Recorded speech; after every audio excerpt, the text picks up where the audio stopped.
Hello and welcome to another fun-filled edition of Adam's Music Box, where today we're talking about punk rock and what's more punky than getting Disney involved in making you a documentary and then suing each other over the rights to the music. Well, that's what happened on this day just a few years back. I believe it was in 2021, where John Lydon sued the other former members of the Sex Pistols because they were working with Disney to develop a film about the band and he didn't want the Disneyfication of their image.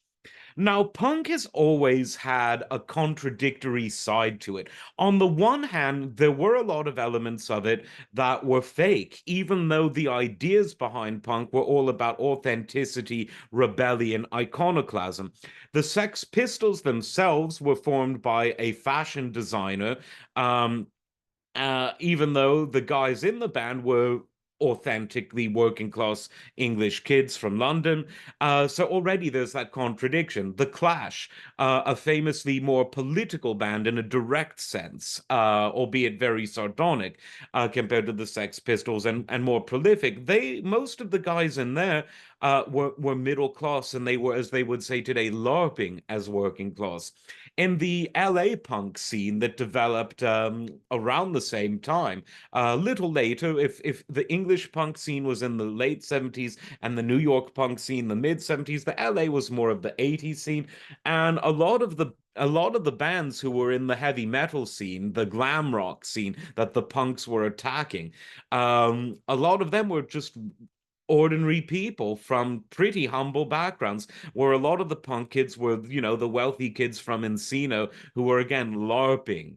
And so there was that, but at the same time, there was a lot of genuine anger, genuine politics, genuine sociology. Think people like the Dead Kennedys, um, and Angela Biafra, who later became an outspoken free speech activist and is still very activistic. But John Lydon really remains my favorite of all because he's true to himself, true to his iconoclasm, is never shy about being outspoken.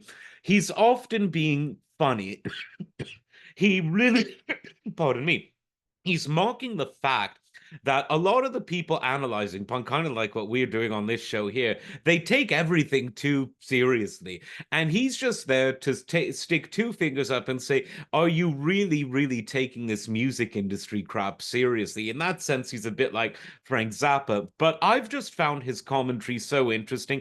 And I've also found the fact that he never bought into the fake image of punk as a genre. For him, it was just what he was doing, and any attempts to sort of make it into a wider genre or movement, for him, that was what the industry side of people were doing. That's what the so-called journalistic side of people were doing.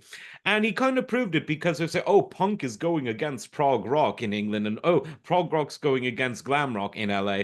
But the reality is, he later started Pill, Public Image Limited, and what were they if not a sort of new wave prog band, the new wave of progressive rock? They were playing interesting and experimental music. The Metal Box, a revolutionary album, so experimental, far from going back to basics. That was really taking music forward, and then just album, or it was called CD or tape, depending on the format, featured so many great guest spots. Bill Laswell produced it. Tony Williams played a lot of drums. Ginger Baker played a lot of drums. The song This Is Not a Love Song, one of the best, most interesting, innovative singles of the 80s. I love that. So John took no prisoners, and he always says what he thinks. And it's so fun, whether he's attacking Marky Ramone on stage for being a bit sanctimonious, whether he's pissing off all the right people because he wore a Trump hat, and expecting everyone to, oh, take everything so seriously. The humor of it, which I think is lost in a lot of other punk bands, so called, is it's always there with John Lydon. his interviews are gold, and they're everywhere on YouTube. There's a John Lydon quote and a John Lydon interview for every occasion. And no, you don't have to agree with everything he says, but that's the point. He did one video that I think is still on YouTube. This is maybe 20 years old. I felt new at the time, when he did a tour of London on top of a bus, an open top bus, making fun of everything, and he was right about everything. That's possibly one of his finest non-musical moments. I highly recommend that you find that. So, John Lydon, apart from any movement or anything, he was and is and always will be a true original.